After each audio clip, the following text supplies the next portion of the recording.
Okay.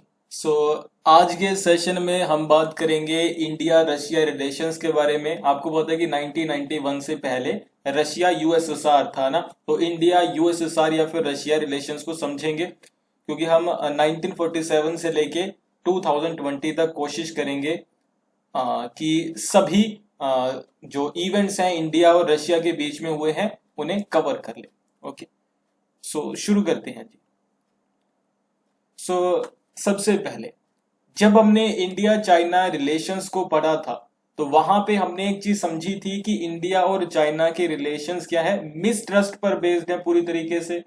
दोनों देश एक दूसरे को ट्रस्ट नहीं करते हैं, ट्रस्ट वर्दी नहीं है ना, ये सारी चीजें। लेकिन जब हम बात करते हैं इंडिया और रशिया के बारे में, तो यहाँ पे बात आती है ट्रस्ट की। दोनों देश एक दूसरे के ऊपर ट्रस्ट करते हैं और बहुत अच्छी फ्रेंडशिप है, म्यूचुअल इंटरेस्ट है दोनों के, are at the base of India relationship with the former Soviet Union slash Russian Federation. तो इंडिया और रशिया के रिलेशंस ट्रस्ट पर बेस्ड है, म्यूचुअल इंटरेस्ट पर बेस्ड है, मिलके काम करते रहे हमेशा से। In the years after its independence, जब इंडिया फ्री हो जाता है उसके बाद के कुछ सालों की बात की जाए, India gained industrially from the USSR which provided a base for its future growth.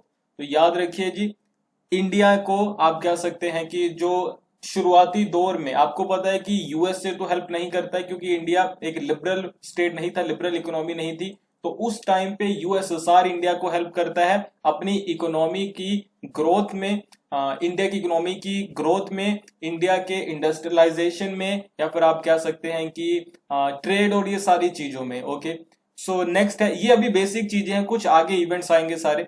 Starting in the 1950s India received from the Soviet union, ये भी देखना आगे निकलकर चीजें आएंगी कि कितनी बारी जो यूएसएसआर है उसने इंडिया के सपोर्ट में यूनाइटेड नेशन सिक्योरिटी काउंसिल में वीटो पावर को यूज किया है, ये बातें आगे निकल कर आएंगी। Soviet Union generous assistance for its industrialisation, जो मैंने आपको बात बताई अभी, इंडस्ट्रियलाइजेशन में हमें असिस्टेंस प्रोवाइड करवाता है ताकि हम इंडस्ट्रियलाइज हो सके। Its development in the areas of defence, space, atomic energy had Soviet capital, है ना। आप कह सकते हैं सोवियत कैपिटल के साथ ही, उसकी इन्वेस्टमेंट के साथ ही हम डिफेंस में, यानी कि नई नई, आप कह सकते हैं कि डिफेंस के एरिया में नई नई टेक्नोलॉजी को हम डेवलप कर पाए हैं। इसके अलावा हमारी स्पेस टेक्नोलॉजी और हमारी एटॉमिक एनर्जी, ये सभी के लिए जो हमें असिस्टेंस प्रोवाइड करवाई या टेक्नोलॉजी प्रोवाइड करवाता रहा है, तो वो यूएसएसआर है। ये एक प्रीमाइज हम तैयार कर रहे हैं ताकि हमें ये समझ आए कि इंडिया यूएसए में कितने, यूएसएसआर में कितने अच्छे रिलेशंस थे और अभी भी हैं। नेक्स्ट है, India was short of capital. आपको पता है कि इंडिया के पास इतना कैपिटल नहीं था कि इंडिया जल्दी से अपनी इकोनॉमी को, आप कह सकते, बूस्ट अप कर सके। फॉरेन एक्सचेंज एंड टेक्नोलॉजी की कमी थी। Soviet union filled the gaps in India's development story, letting play for projects in रूपी थ्रू अ स्पेशल अरेंजमेंट, ये भी चीज अभी याद रखिएगा।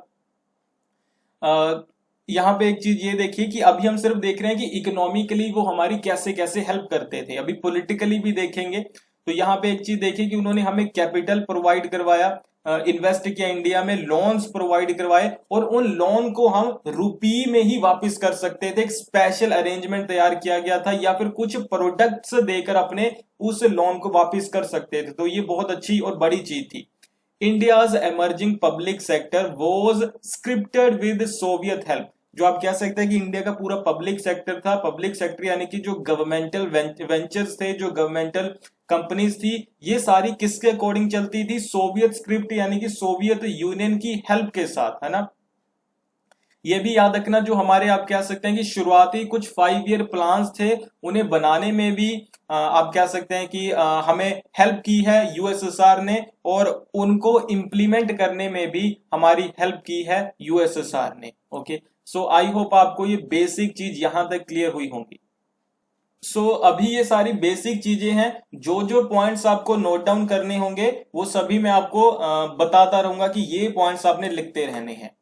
ड्यूरिंग द कोल्ड वॉर के टाइम पे, एंड नॉन अलाइनमेंट्स डेकेड्स, जब इंडिया नॉन अलाइनमेंट को फॉलो करता था, है ना, गुट निरपेक्षता को, इंडिया डिपेंड करता था ऑन द यूएसएसआर, किस चीज के लिए? स्ट्रेटेजिक इश्यूज के लिए, such as Jammu and Kashmir problem के लिए, है ना। Support of Soviet Union has, देखो जितने भी आप कह सकते हैं जो स्ट्रेटेजिक इश्यूज थे इंडिया से जुड़े हुए, उन सभी में जो इश्यूज आप कह सकते हैं कि जिनका इंटरनेशनलाइज हो गया, कि जम्मू कश्मीर की जो प्रॉब्लम है जब वो यूएन के टेबल पे जाती है तो वहां पे इंडिया की हेल्प कौन करता है, इंडिया को सपोर्ट कौन करता है? यूएसएसआर था ये। Support of Soviet Union has been behind India space technological और न्यूक्लियर एडवांसमेंट, ये बात हो गई। The Indo Soviet friendship treaty 1971, देखो इंडिया नॉन अलाइन कंट्री था लेकिन फिर भी इंडिया ने सोवियत, ये पहली चीज है जो लिखने वाली है अभी, ठीक है। तो ऐसे करके आपको पॉइंट्स लिखने हैं, बाकी सारी चीजें सुननी है, जो पॉइंट्स मैं बता रहा हूं वो लिखते जाना। इंडो सोवियत फ्रेंडशिप ट्रीटी जो कि 1971 में हुई, पहला पॉइंट राइट डाउन करना है। ये क्यों हुई जी? क्योंकि in the wake of 1971 Indo Pak war where Russia supported India while US and China supported India. देखो चाइना और यूएसए सपोर्ट कर रहे थे पाकिस्तान को इस वॉर में, तो इसलिए इंडिया को पता था कि इंडिया को भी बैक करने वाला कोई ना कोई चाहिए, क्योंकि अभी इंडिया के जो राइवलरीज हैं, है ना, राइवल्स हैं जो इंडिया के जो विरोधी आप कह सकते हैं कि स्टेट्स हैं, है ना, तो उन्हें सपोर्ट कर रहा है यूएसए और चाइना, तो इसीलिए इंडिया को भी कोई पार्टनर ऐसा चाहिए था, तो इसीलिए इंडिया ने फ्रेंडशिप ट्रीटी की 1971 में यूएसएसआर के साथ। जबकि ये आप कह सकते हैं कि इंडिया की नॉन अलाइनमेंट पॉलिसी के ये प्रिंसिपल के अगेंस्ट थी ये ट्रीटी, क्योंकि किसी भी एक यूएसए या यूएसएसआर किसी एक स्टेट के साथ हम बायलैटरल ट्रीटी नहीं करेंगे, ये हमारा ही प्रिंसिपल था। इसीलिए कहते हैं कि यहां पर आकर जब आप कह सकते हैं कि पावर आ जाती है इंदिरा गांधी के पास, तो हमारी नॉन अलाइनमेंट जो पॉलिसी है या बाकी फॉरेन पॉलिसी है वो क्या हो जाती है? रियलिस्टिक टर्न लेती है वो, है ना, वो रियलिस्ट हो जाती है, वो आदर्शवाद से, आइडियलिस्ट से व्यवहारवादी हो जाती है, क्योंकि अभी हमें पता था कि जरूरी क्या है और प्रिंसिपल क्या है, ठीक है। मिलिट्री टेक्निकल कोऑपरेशन, ये पहला पॉइंट है जो अभी तक लिखना है आपको। Military technical cooperation has indeed been at the centre of this bilateral relationship. इस बायलैटरल रिलेशनशिप का आप कह सकते हैं कि वास्तव, इंडीड, बीन क्या था वास्तव मकसद क्या था, सेंटर क्या था, वो था मिलिट्री टेक्निकल, आप कह सकते हैं कि कोऑपरेशन, साथ में मिलकर काम करेंगे ना इस फील्ड में। After the collapse of USSR, ये सारी अभी बेसिक चीजें हैं, इंट्रोडक्टरी पार्ट है, अभी डिटेल में एक एक चीज आएगी। Collapse of USSR, Russia inherited it's close relationship with India which resulted a special relationship. आप कह सकते हैं वो रिलेशन ऐसे ही चलता रहता है यूएसएसआर के कोलैप्स के बाद भी, कुछ टाइम तक वो आप कह सकते हैं कि उस तरीके से इंडिया को असिस्टेंस नहीं प्रोवाइड करवाते हैं या उतने अच्छे नहीं रिलेशन रहते, क्योंकि आपको पता है कि 2000 तक, जब तक पुतिन के पास पावर नहीं आती है, तो तब तक रशिया भी आप कह सकते हैं डिक्लाइन में जा रही थी इकोनॉमी, तो वो दूसरे देश को कैसे हेल्प करता है ना। तो रशिया नेक्स्ट है owing to the bonhomie shared by the countries respective leaders, prime minister Narendra Modi and president Vladimir Putin, the bilateral relationship has been further growth and development. और आप कह सकते हैं कि अभी फिर से ये अच्छे से चल रहे हैं। एंड इनफॉर्मल मीटिंग भी होती है 2018 में, ये दूसरा पॉइंट है जो अभी तक आपको लिखना है, साथ साथ में नोट्स बनाया करो, जो मैं आपको बता रहा हूं बस वही चीजें लिखनी है, और आपको मैं एडिक्वेट टाइम भी देता हूं चीजें लिखने के लिए, है ना। तो दूसरा पॉइंट है जो नोट डाउन करना है कि 2018 में सोची, जो कि एक शहर है रशिया का, तो वहां पे आप कह सकते हैं कि इन दोनों के बीच में मीटिंग होती है, एक इनफॉर्मल मीटिंग, कोई फॉर्मल मीटिंग नहीं है, जो कि ये हेल्प करती है एक्सिलरेट करने में, आगे बढ़ाने में, किस चीज को? पार्टनरशिप को, है ना, और डिस्प्ले करती है the role of interaction cooperation between India and Russia. तो अभी तक सिर्फ ये 2 पॉइंट्स लिखने हैं, बाकी सारा बैकग्राउंड है, इसे समझते चले जाइए कि किस बारे में बात हो रही है। आई होप आपको ये 2 चीजें यहां तक क्लियर हुई होंगी। ट्रेडिशनली यानी कि शुरुआत से ही जो इंडिया और रशिया के आप कह सकते हैं स्ट्रेटेजिक पार्टनरशिप है, वो 5 मेजर कंपोनेंट्स पर आप क्या सकते बेस्ड है, यानी कि 5 अलग अलग कंपोनेंट्स है जिसपे हम पार्टनरशिप करते हैं, जिसमें हम कोऑपरेट करते हैं। ये है पॉलिटिक्स। तो पॉलिटिक्स का मतलब हो जाता है कि जो इंटरनेशनल लेवल के ऊपर या किसी दूसरे या तीसरे देश के साथ जो कि रिलेशन है, इशू है, उसे रिजोल्व करने के लिए हमेशा रशिया यानी कि यूएसएसआर और इंडिया हमेशा एक पार्टी में रहते हैं। डिफेंस के मामले में देख लीजिए, सिविल न्यूक्लियर एनर्जी की बात कर लीजिए, एंटी टेररिज्म कोऑपरेशन और स्पेस। ये चीज याद रखिएगा प्लीज, है ना, इन सभी में एक दूसरे के साथ कोऑपरेशन करते हैं। हाउएवर इन रीसेंट ईयर्स एक सिक्स्थ चीज इसमें जुड़ गई है, वो क्या है, वो इकोनॉमिक कंपोनेंट है ना, had grown in importance with both countries setting target। ये प्लीज अभी एक टारगेट याद रखिएगा, लेकिन ये टारगेट अभी रखना यह जरूरी है। Setting a target of reaching US 30 billion in bilateral trade by 2025। तो ये पॉइंट आपने याद रखना है। अभी हमारा 9.4 बिलियन यूएस डॉलर है, जो कि 2017 के अकॉर्डिंग अभी हमें इसे 2025 तक 30 बिलियन डॉलर करना है। ये तीसरा पॉइंट है जो कि आज के इस सेशन से आपको नोट डाउन करना है। ओके, तो ये 3 पॉइंट्स आपने लिख लिए होंगे। In order to meet this goal, और इस गोल को अचीव करने के लिए, देखो ये मत बार बार सोचा करो कि इंग्लिश की पीडीएफ है, ये वो सारी चीजें, मैं सारी चीजें आपको बहुत इजीली इंग्लिश और हिंदी दोनों में बता रहा हूं, है ना। तो both countries are looking to develop a free trade agreement, तो ये चौथी चीज है। वैसे ये कोई फैक्ट नहीं है, फिर भी आप लोग लिख सकते हो इसे, कि दोनों देशों ने एक टारगेट सेट किया है कि 2025 तक 30 बिलियन डॉलर अपने ट्रेड को हमने इंक्रीज करना है, 30 बिलियन डॉलर तक, यूएस डॉलर तक। और ये करेंगे कैसे, तो इसके लिए हमने एक फ्री ट्रेड एग्रीमेंट भी करना है, जो कि अभी बात चल रही है। फ्री ट्रेड एग्रीमेंट क्या होता है कि इंडिया और रशिया आपस में फ्रीली ट्रेड करेंगे। आप कह सकते हैं कि इसके दोनों देश एक दूसरे की कंपनीज के ऊपर, एक दूसरे के ट्रेडर्स के ऊपर किसी भी तरीके की कोई भी रिस्ट्रिक्शन नहीं लगाएंगे, टैक्सेस नहीं होंगे, टैरिफ कम से कम होंगे। जैसे आप कह सकते हैं कि सार्क का साफ्टा है, इसके अलावा नेटो का भी है ना, नॉर्थ अटलांटिक ट्रेडी ऑर्गेनाइजेशन का भी है, नाफ्टा है ना, इस तरीके से। bilateral trade between both countries in 2012 grew by over 24%, ये देखने की जरूरत नहीं है। The powerful IRIGC India Russia intergovernmental commission, ये एक चीज याद रखनी है आपने, फिफ्थ पॉइंट है कि एक कमीशन है दोनों के देशों के बीच में। Is the main body that conducts affairs at the governmental level between both countries. ये आप कह सकते हैं कि मेन पॉइंट है, यहाँ पे आपको जो लिखना है, फिफ्थ पॉइंट है जो आपको अपने नोट्स में जिसे जगह देनी है, वो ये है कि दोनों देशों ने अपने रिलेशंस को कि अच्छे तरीके से कोर्डियल वे में चले, अच्छे तरीके से काम करे, कोऑपरेशन चलता रहे, इस चीज के लिए एक इंटर गवर्नमेंटल बॉडी बनाई है सिर्फ 2 देशों के लिए। उस बॉडी का नाम है India Russia intergovernmental commission, नाम याद रखिएगा जी इसका। Both countries are members of many international bodies, इसके अलावा बहुत सारी बॉडीज है जिनके मेंबर दोनों हैं और दोनों मिलकर उन बॉडीज में काम करते हैं।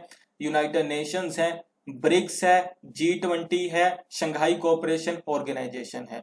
सो ये सारी चीजें आपने याद रखनी है। मेरे ख्याल से आपको ये 5 पॉइंट्स अभी तक बिल्कुल क्लियर हुए होंगे।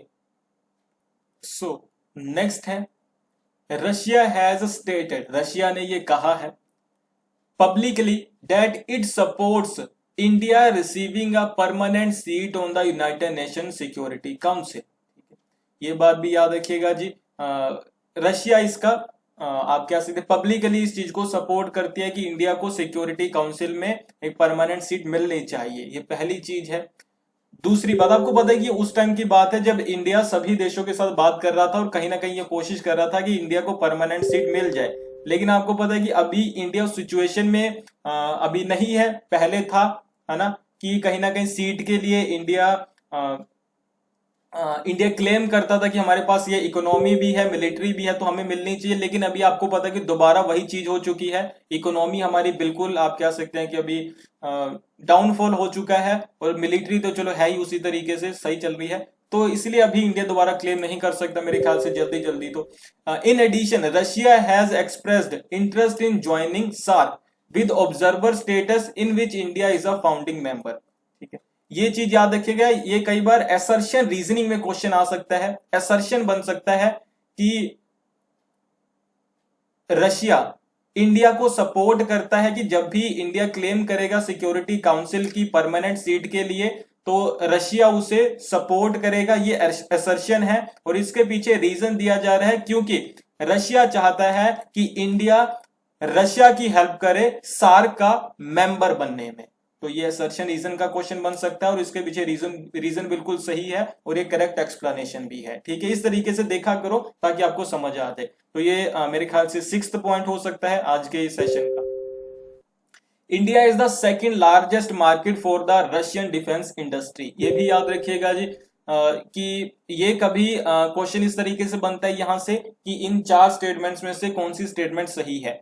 तो आप कह सकते हैं कि रशिया जो डिफेंस के जितनी भी टेक्नोलॉजी है जिसे एक्सपोर्ट करता है, तो इंडिया रशिया का सेकंड सबसे बड़ा एक्सपोर्टर है, यानी कि इंडिया सेकंड नंबर पे आता है जो सबसे ज्यादा वेपन्स परचेज करता है रशिया से।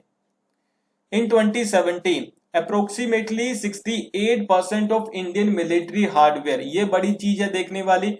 ये भी आप बन सकता है जी जो ये क्वेश्चन कि कौन सी स्टेटमेंट सही है कि 2017 के अकॉर्डिंग देखा जाए तो जो 68% इंडिया की मिलिट्री का हार्डवेयर है, जो टेक्नोलॉजी है, सब कुछ है, वो हमारे पास कहां से आता है? रशिया से आता है, रशिया से आता है।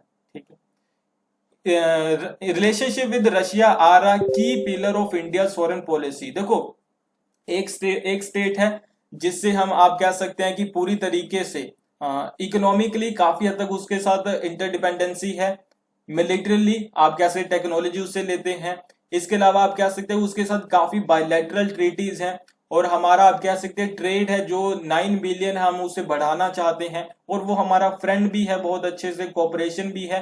तो जाहिर सी बात है, और वो हमें कहीं ना कहीं सिक्योरिटी काउंसिल में भी आने में आप कह सकते हैं कि हमें कहीं ना कहीं क्या कहेंगे उसे सपोर्ट करता है। तो ऐसे में आप कह सकते हैं कि वो रशिया हमारी फॉरेन पॉलिसी को काफी हद तक इन्फ्लुएंस करता है, या फिर आप कह सकते हैं इन्फ्लुएंस भी नहीं कहेंगे तो उसकी रशिया की जो भी आप कह सकते हैं कि स्टांस होता है वो कहीं ना कहीं हमारी फॉरेन पॉलिसी को शेप करता है कि इस चीज के बारे में रशिया कैसे सोचता है, फिर उसके अकॉर्डिंग हमारी पॉलिसी बनती है। तो ये कुछ आप कह सकते हैं एलिमेंट है।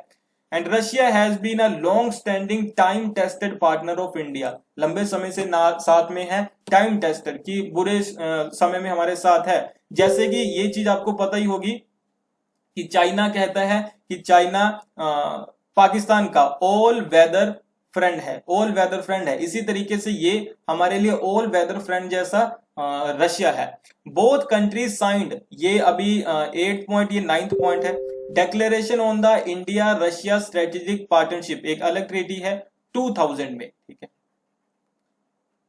आई होप आपको ये 9 पॉइंट्स यहां तक क्लियर हुए होंगे। सो रिसेंटली क्या क्या हुआ है?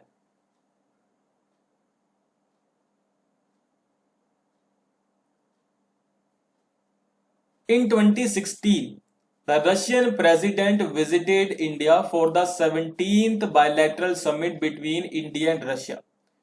So ऐसे क्वेश्चंस में ना ऐसा क्वेश्चन बनता है which of the following is true.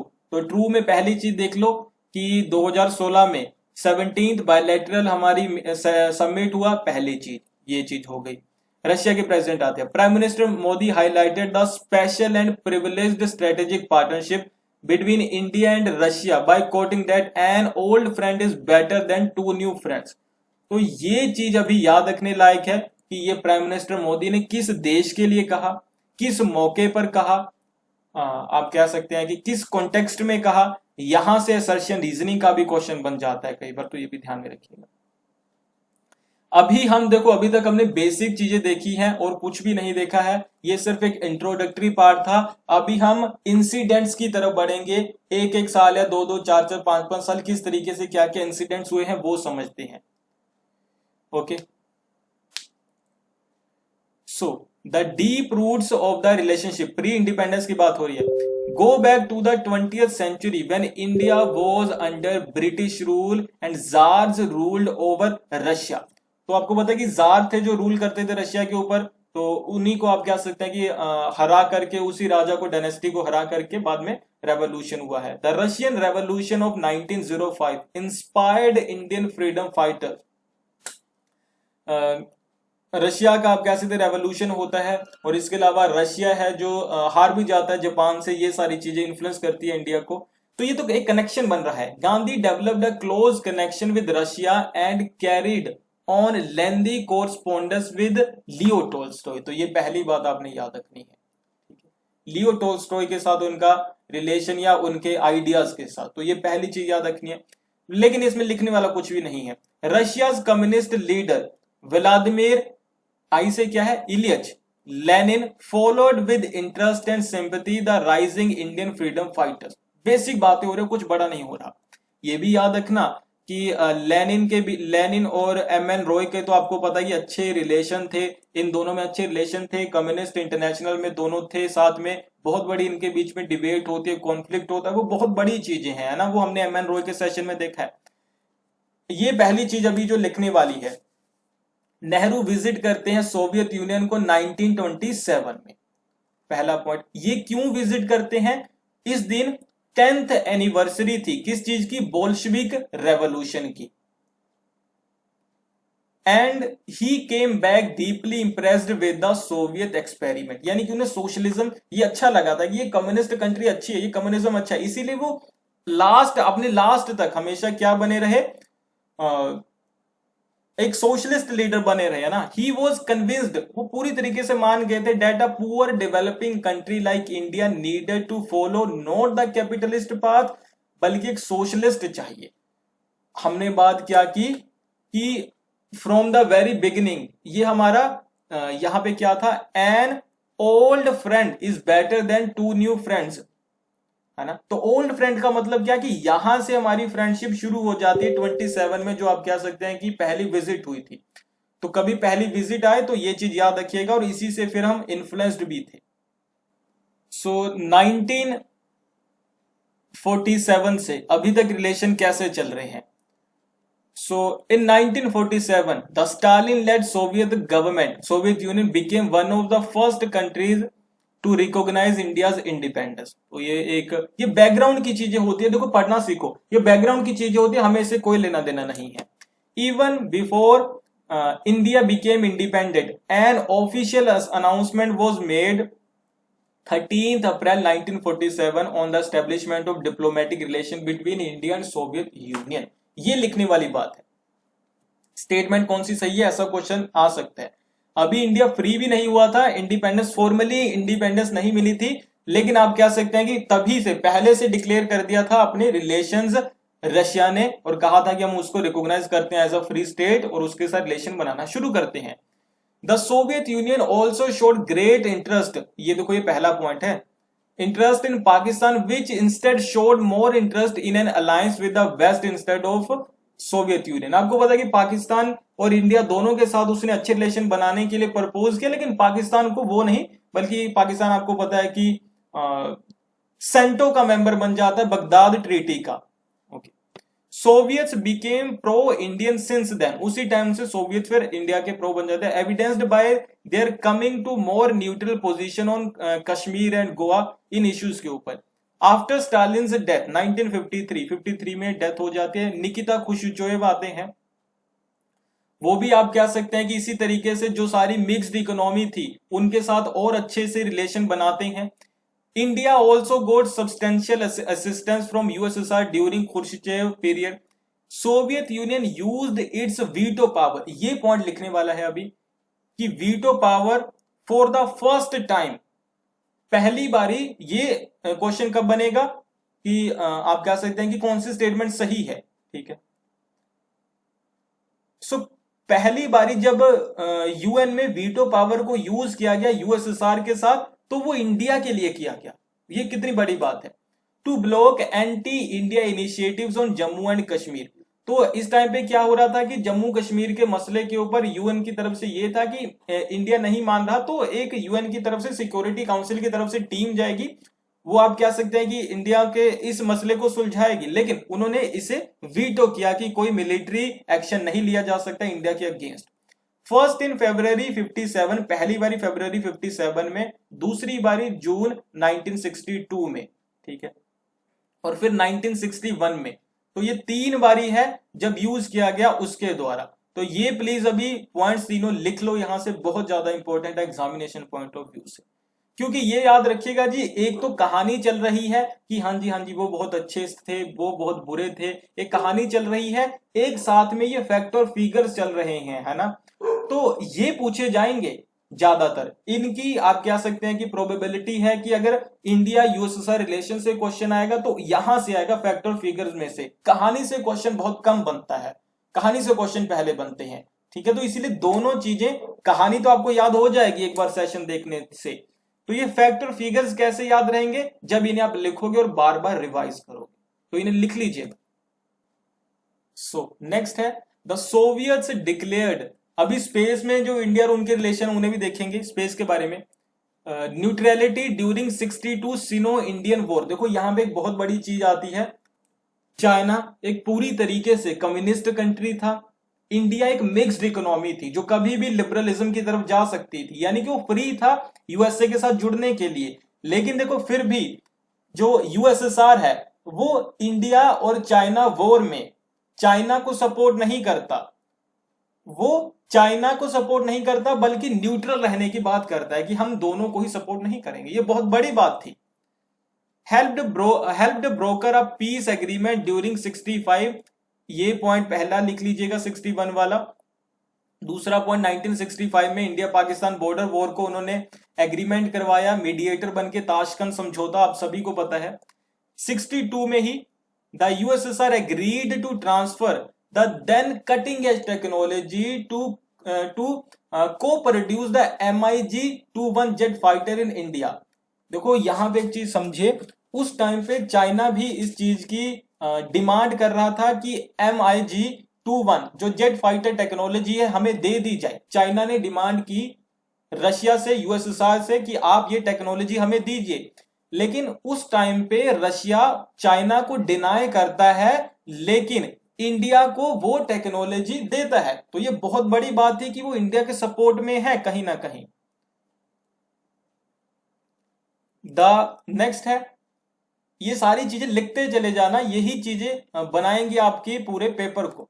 The military technical assistance the USSR was providing to India came with the advantage of payment in non convertible rupees, ठीक है।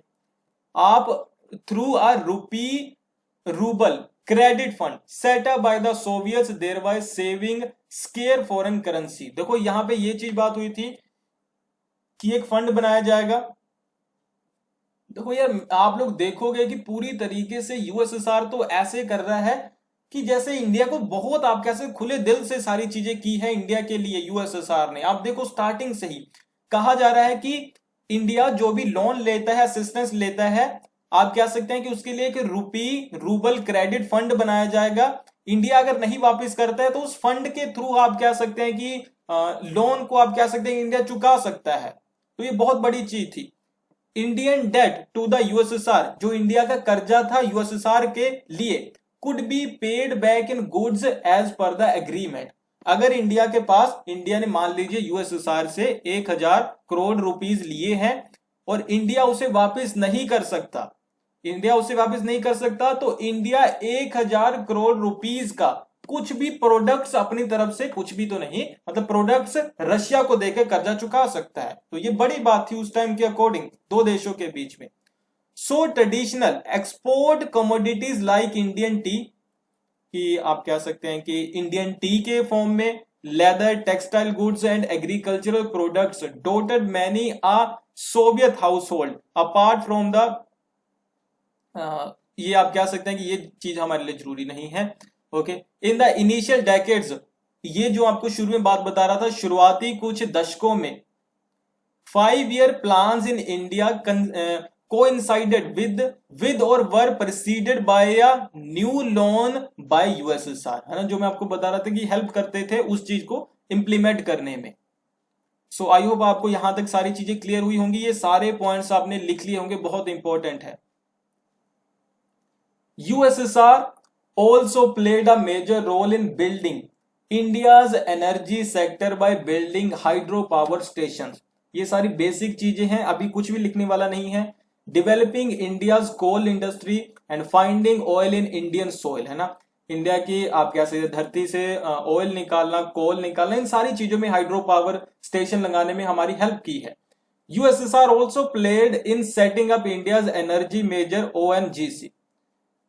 Establishment estimates say that between 1955 to 1970, Indian import from the Soviet Union increased more than 100% and exports to the Soviet Union more than 50%. ये चीज लिखने वाली है। तीन चार statements में से सही स्टेटमेंट कौन सी है असर्शन रीजन में, ये क्वेश्चन बनता है जी। तो ये चीज पूछी जा सकती है कि 1955 से लेके 1970 के बीच में हमारा इंपोर्ट कितना बढ़ा, 100 गुना ज्यादा इंपोर्ट बढ़ गया, 100 टाइम्स मोर, ठीक है। और हमारा एक्सपोर्ट कितना बढ़ा, 50 टाइम ज्यादा, ठीक है। ये चीज अभी याद रखिएगा। So during the 1971 Indo Pak war क्या होता है, the Soviet Union cast 3 vetoes, इस टाइम पे 3 और वीटोज कास्ट करता है यूएन सिक्योरिटी काउंसिल में, to block attempts to stop India from its ongoing military campaign. अभी क्या हो रहा था, इंडिया ने बांग्लादेश यानी कि ईस्ट पाकिस्तान में उस टाइम के जो लिबरेशन वॉर हो रही थी, इंडिया ने उसकी हेल्प करनी चाहिए, तो इसके खिलाफ पाकिस्तान यूएन में जाता है और यूएन कहता है कि हाँ ये इंडिया इंटरफेयर कर रहा है दूसरे की टेरिटरी में, तो यूएन सिक्योरिटी काउंसिल को इंडिया के खिलाफ कुछ एक्शन लेना चाहिए। उसके बाद ये 3 वीटो यहां पे कास्ट करता है यूएसएसआर, किस वजह से कि हाँ कि कोई एक्शन ना लिया जाए इंडिया के अगेंस्ट, ये बहुत बड़ी बात थी। Soviet diplomatic backing and material support and the confidence provided by 71 Indo Soviet treaty peace, ये ट्रीटी हो जाती है जी, इसके बारे में हमने पढ़ लिया है। The 1971 treaty contained a pledge of military assistance, कि ये मिलिट्री असिस्टेंट देगी लेकिन इंडिया नॉन अलाइनमेंट रहेगा, ये तो बातें हो चुकी है, चलो इसे छोड़िए। तो अभी तक कितनी हो चुकी है, 51, 62 और 71 में 3 वीटोस, तो 5 वीटो अभी तक टोटल हो चुकी है। सो इसरो बिल्ड, ये एक बड़ी चीज है, हमने 5 पहले मेजर्स देखे थे ना कि स्पेस भी था उसमें एक कंपोनेंट रिलेशन में। ISRO build India first satellite Aryabhata, ठीक है, पहला आप क्या सकते हैं सैटेलाइट है इंडिया का जिसका नाम आर्यभट्ट था, इसरो ने बनाया था। इसे भी लॉन्च सोवियत यूनियन के द्वारा ही किया गया था 19 अप्रैल 1975 को। 1991 70%, ये पॉइंट लिखने वाला है, India's आर्मीज armaments 80% of its air force system, 85% of its naval platforms Soviet origin के थे, ठीक है, यानी कि सोवियत यूनियन के बने हुए थे ये सारा जो सिस्टम था। यानी कि देखिए हमारे पास जितना भी मिलिट्रीली हमारे पास अरेंजमेंट्स हैं, वेपन्स हैं, इक्विपमेंट्स हैं, वो सभी कहां से हैं, लगभग 50, 60, 70% से ज्यादा वो कहां से है, यूएसएसआर से लिए थे हमने 91 के कॉन्टेक्स्ट में देखे तो। इन 91 टू वाटरशेड मूवमेंट्स हैपन, एक तो इकोनॉमिक लिबरलाइजेशन होता है, सोवियत यूनियन डिसॉल्व हो जाता है, उसके बाद रिलेशन कैसे बनते हैं। Soviet disintegration was met with shock and disbelief in Indian foreign policy circle. In the early 1990s discussion were about managing India's rouble debt. पहले आप क्या सकते हैं कि थोड़े यहाँ पे मिसकंसेप्शन होता है, डिसबिलीफ की चीजें हो जाती है यहाँ पे कुछ, आप क्या सकते हैं कि ये जो रूबल डेट था इसे भी हमें अभी आप कह सकते हैं कि दोबारा मैनेज करना पड़ेगा या देखना चाहिए इंडिया के लिए ये हो सकता है कि नहीं हो सकता, लेकिन फिर इसे बाद में कंटिन्यू किया जाता है फिर से। लेकिन जब पुतिन पावर में आते हैं 2000 में, the bilateral ties were put on solid foundation again, फिर से आप कह सकते हैं रिलेशन स्मूथली चलना शुरू हो जाते हैं। तो ये भी याद रखना 91 से लेकर 2000 बीच में थोड़े से रिलेशन उतना स्मूथली नहीं चल रहे थे। इंडिया रशिया मतलब स्मूथली चल रहे थे, वो असिस्टेंस उस तरीके से नहीं थी। Russia defense relationship has begun to move beyond the buyer-seller model to a more cooperative relationship with joint research, design and production, है ना। आप कह सकते बायर सेलर वाला रिलेशन नहीं है इंडिया ने इनका, ये मिलके काम करना चाहते हैं, कोऑपरेशन है ये। अभी जब यूएसएसआर कोलैप्स हो जाता है उसके बाद के relation 1990s In the wake of USSR's disintegration and rising Atlanticism in the Russian foreign policy orientation, आप कह सकते हैं वो भी वेस्ट की तरफ देखना शुरू कर देता है. Russia looked up to the West and cut its third world engagements. तो थर्ड वर्ल्ड कंट्रीज के साथ रशिया के जितने रिलेशन थे उन्हें वो थोड़ा कम करते हैं. It started on a difficult transition to a market economy to become normal, है ना. आप कह सकते हैं कैपिटलिस्ट को फॉर्म करते हैं, ये भी फॉलो करना शुरू करते हैं. However the two countries have remained friends during the turbulent decade of 90s and later. तो जो 90s का दशक था वहां पे जो टर्बुलेंस, आप कह सकते हैं कि प्रॉब्लम्स का जो एक दशक था, वहां पे भी दोनों की टाइज बनी रहती हैं. बाकी चाहे यूएसएसआर थर्ड वर्ल्ड कंट्रीज का रिलेशन कम कर देता, लेकिन इंडिया के साथ उसी तरीके से बने रहते हैं. In the Soviet era political, military and economic policy, जो मैं चीजें बोलूंगा आपको वही लिखनी है ना. Policies of the USSR were seen through the overriding Marxist Leninist framework, but after the de-idolization यानी कि 1991 के बाद Russian foreign and security policy framework, it was Russia's economic interest. अभी रशिया अपने इकोनॉमिक इंटरेस्ट के according India के साथ relation बनाता है. ठीक है, अभी आप कह सकते हैं वो इस तरीके से नहीं कि इंडिया को असिस्टेंस प्रोवाइड करनी है ताकि इंडिया एक सोशलिस्ट कंट्री बना रहे, ऐसा नहीं है. लास्ट में है the bilateral relationships had to undergo some pragmatic renewal. आप कह सकते हैं कि पहले जो एक तरफा रिलेशन थे लगभग, तो अभी एक प्रैग्मेटिक, व्यवहारिक शुरुआत होती है, दोबारा शुरुआत होती है. ठीक है, 1991 के बाद. Realistic possibilities and legitimate interest of both side, सिर्फ वन साइड से नहीं, दोनों साइड से इंटरेस्ट की बात होती है. Russia and Putin has been seeking the lost great power status, ये तो बात हो गई.